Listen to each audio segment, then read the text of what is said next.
Srikakulam municipal commissioner Kurmarao suspension పై స్పందించారు MLA Gondu Shankar.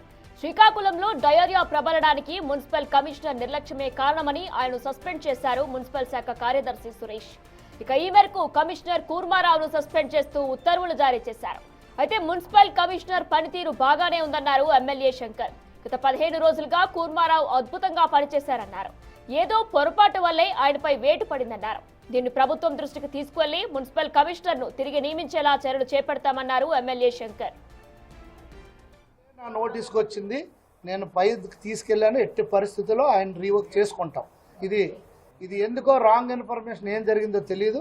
ఇది మేము ఎట్టి పరిస్థితుల్లో పైకి నేను ఈ విషయాన్ని పై దృష్టికి ఇప్పుడే తీసుకెళ్ళాను. ఆల్రెడీ దీన్ని ఎట్టి పరిస్థితుల్లో మేము సరి చేసుకుంటాం.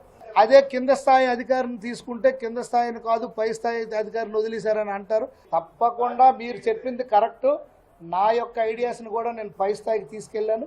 మీరు చెప్పింది కూడా కరెక్ట్. తప్పకుండా ఇది పై స్థాయికి తీసుకెళ్ళి దీన్ని రెక్టిఫై చేసుకునే పూర్తి బాధ్యత మేము తీసుకుంటాం.